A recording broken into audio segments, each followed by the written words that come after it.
Queridos irmãos e irmãs, sejam bem-vindos ao nosso canal e à reflexão diária de hoje, sábado da segunda semana da Quaresma.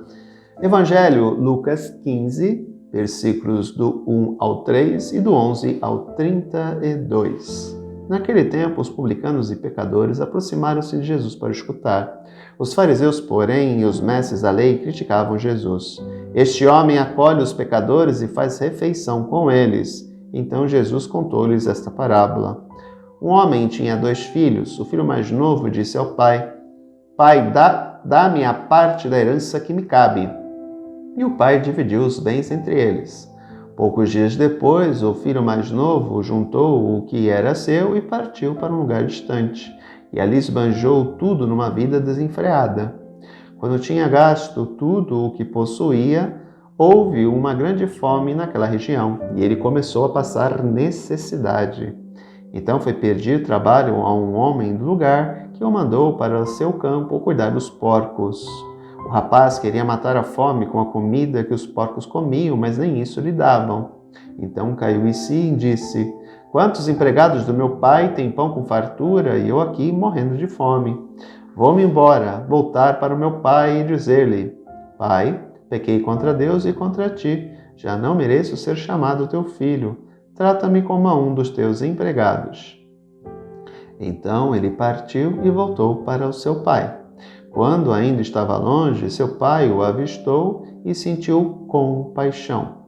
Correu-lhe ao encontro, abraçou-o e cobriu-o de beijos. O filho então lhe disse: Pai, pequei contra Deus e contra ti. Já não mereço ser chamado teu filho. Mas o pai disse aos empregados: Trazei depressa a melhor túnica para vestir meu filho, e colocai um anel no seu dedo e sandálias nos seus pés. Trazei um novilho gordo e matai-o.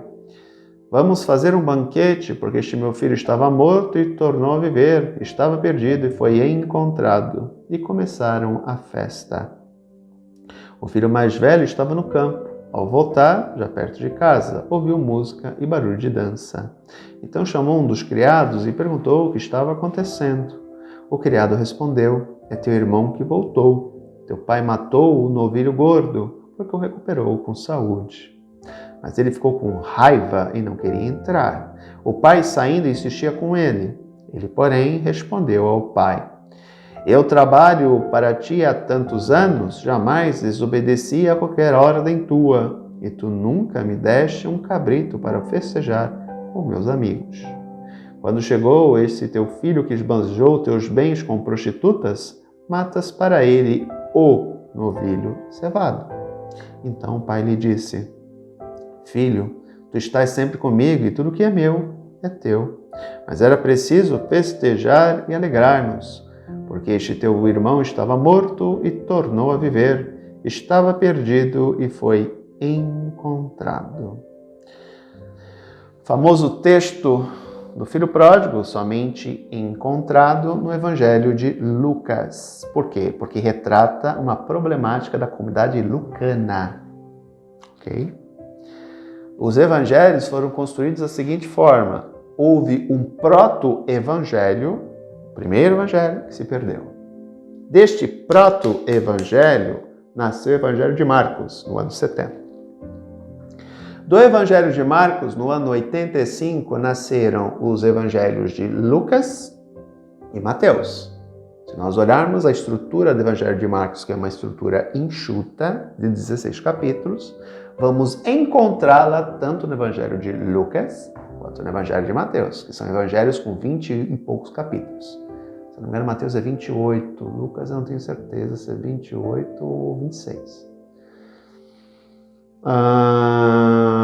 Só que tanto o Evangelho de Lucas quanto o Evangelho de Mateus, eles têm características próprias. O Evangelho de Mateus é escrito para judeus que se converteram ao cristianismo, se tornaram seguidores de Jesus. Então, o Jesus apresentado é um Jesus judeu, como o novo Moisés. Jesus vai para o Egito, volta, como Moisés. Jesus escapa de uma matança de criança, como Moisés. Portanto, Jesus em Mateus é o novo Moisés. Tem uma passagem que ele diz: eu não vim revogar a lei, mas dar-lhe pleno cumprimento. Eu não vim tirar nenhum iota. O iota é a menor letra do alfabeto hebraico. Portanto, é um Jesus que vem cumprir a lei. No Evangelho de Lucas, não. O Evangelho de Lucas ele é escrito para pagãos. Se nós olharmos os dois evangelhos, Lucas e Mateus, eles começam com a genealogia de Jesus. No Evangelho de Mateus, a genealogia passa por Abraão. Na genealogia de Lucas, passa por Adão, universal, o outro, o pai do povo hebreu. Então tem essas sutilezas. Quando eu falei o texto de hoje, só está em Lucas, não está em Marcos e muito menos em Mateus. Por quê? É uma problemática da comunidade lucana. Texto extremamente simbólico, não vou falar muito, porque senão vai ficar muito longo este vídeo, e esse não é o propósito dele, né? Vamos a alguns detalhes. Primeiro, quem é o filho mais velho? O povo hebreu. Quem é o filho mais novo? Os outros povos. Que rompem com o pai num determinado momento e vão viver sua vida. O filho mais velho fica fiel ao pai. O povo hebreu permanece fiel a Deus. Os outros povos não. Se perdem, né? Gastam aquilo que era a herança do pai. No final, fala o singular, novilho gordo. Quem é o novilho gordo? Cristo. O pai mata o novilho gordo, Cristo, para festejar. A crítica do filho mais velho se dá justamente por esse fato. Ou seja, Deus acolhe de volta este povo que não permaneceu fiel a ele, que se perdeu com outros deuses, prostitutas. Outro aspecto importante do texto: 3 sinais: túnica, anel, sandália. Os pagãos perderam a dignidade, a vestimenta. O que a túnica fazia? Cobria o nu. A filiação, o anel representava a filiação. E a sandália representa a liberdade. Só aparece muito no livro do profeta Amós, que é o profeta da justiça social. Quando alguém perdia os seus bens e se tornava escravo por causa das suas dívidas com uma ou outra pessoa, ela ia numa praça, onde geralmente era a sinagoga, o lugar da reunião de judeus, pegava as suas sandálias e entregava ao seu credor, na frente de todo mundo. Então, o que esse ato simbolizava? Que a partir daquele momento, a sandália, que representava a liberdade, estava sendo entregue para o credor. E ele poderia recuperar a sua liberdade, ou seja, ele teria a sandália devolvida a ele, se ele conseguisse pagar a sua dívida. Obviamente, isso dificilmente acontecia, a não ser que existisse algum goel que pagasse a dívida. Porque se a pessoa se torna escrava da outra, como é que ela vai pagar a dívida? Só se o cara for muito bondoso e pagar um salário para ela, e ela vai juntando até o dia que ela paga a dívida. Mas geralmente não era isso que acontecia. Tá? Então a sandália representava a liberdade.